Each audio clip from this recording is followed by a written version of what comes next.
నమస్తే welcome to four sites TV. Nizamabad జిల్లా సమీకృత కలెక్టర్ కార్యాలయంలో ఈ నెల 18 నుంచి 25 వరకు నామినేషన్ల ప్రక్రియ కొనసాగనుంది. కలెక్టర్ కార్యాలయ పరిధిలో 144 సెక్షన్ అమలు చేస్తున్నట్టు నిజామాబాద్ పోలీస్ కమిషనర్ కల్మేశ్వర్ చెప్పారు. అభ్యర్థులు ఎవరైనా ర్యాలీతో రావాలనుకుంటే ముందస్తుగా పర్మిషన్ తీసుకోవాలని అన్నారు. జిల్లాలో ఇప్పటి వరకు దాదాపు 35 లక్షల నగదును సీజ్ చేశామని, 10,000 లీటర్ల లిక్కర్, 7 కిలోల గంజాయిని స్వాధీనం చేసుకున్నామని అంటున్న నిజామాబాద్ సిపి కల్మేశ్వర్తో మా ప్రతినిధి Srinivas face to face.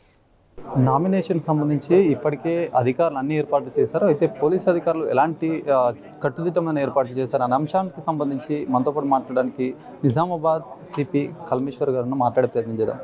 Sir నమస్తే సార్. చెప్పండి, నిజామాబాద్ జిల్లాలో ఇప్పటికే అన్ని ఏర్పాట్లు కూడా చేశారు. అయితే మీ పోలీస్ బందోబస్తు ఏ విధంగా ఉండబోతుంది, ఎలాంటి చర్యలు చేపట్టారు సార్? ఇది కలెక్టరేట్ ప్రిమైసెస్ మెయిన్ గేట్ ఏముంది, ఆ మెయిన్ గేట్ నుంచి 200 మీటర్ వరకు 144 సెక్షన్ అనేది అమలు చేయడం జరిగింది.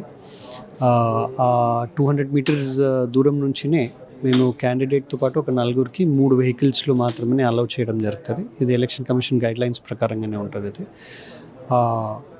ఈ క్యాండిడేట్స్ ఒకవేళ వాళ్ళు ఏమైనా ప్రొసెషన్ ఆర్ ర్యాలీ ద్వారా రావాలి నామినేషన్ కానీ అనుకుంటే దానికి స్పెసిఫిక్గా వాళ్ళు సెపరేట్ పర్మిషన్ తీసుకోవాల్సినది ఉంటుంది. వచ్చినటువంటి పబ్లిక్ కూడా, క్రౌడ్ని కూడా మేము 200 మీటర్స్ వరకు మాత్రమే అలౌ చేస్తామండి.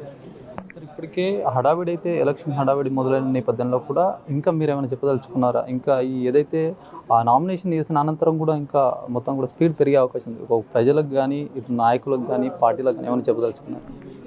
ప్రస్తుతం అయితే మనకి అన్ని పార్టీల నుంచి ప్రాపర్గా ఎలక్షన్ కమిషన్ది గైడ్లైన్స్ని పాటిస్తూ వాళ్ళు క్యాంపెయినింగ్ అనేది జరుగుతుంది. ప్రశాంతంగానే జరుగుతున్న ఎన్నికలది ప్రక్రియలన్నీ జిల్లాలో బాగా ప్రశాంతంగానే నడుస్తుంది. ఇదే విధంగా అందరూ సహకరించాలని నేను కోరుతున్నాను. సార్, ఇప్పుడు నగదుకు సంబంధించి కూడా ఇప్పటి వరకు ఎంత నగదును పట్టుకున్నారు, ఏమైనా కేసులు చేశారు? అండ్ ఒక 35 lakhs వరకు క్యాష్ సీజర్ అయింది. అది కాకుండా ఒక 10,000 లీటర్స్ వరకు లిక్కర్ సీజర్ అయింది. Then 7 kgs ganja and other precious మెటల్స్ది కూడా సీజర్స్ అనేది చేయడం జరిగింది ఇప్పటివరకు.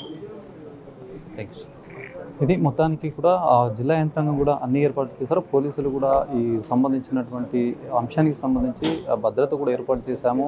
పార్టీలన్నీ కూడా సహకరించాలి, ప్రజలకు కూడా దీనిపైన అవగాహన పెంచుకొని అన్నీ కూడా ఈ ఎలక్షన్ సంబంధించి కూడా అన్ని చర్యలు చేపట్టాలి. అందరూ కూడా ఇలాంటి పోకడలో పోకుండా కూడా అంతా కూడా సమయం పాటిస్తూ ఎలక్షన్ని సజావుగా ముందుకు తీసుకెళ్లే విధంగా ప్రజలు కూడా సహకరించాలని కూడా ఒకవైపు సిపి చెప్తున్నటువంటి పరిస్థితి. ఇది మొత్తానికి ఉన్నటువంటి నిజామాబాద్లో తాజా పరిస్థితి. కెమెరామెన్ సందీప్తో Srinivas, four sites TV, Nizamabad నుంచి.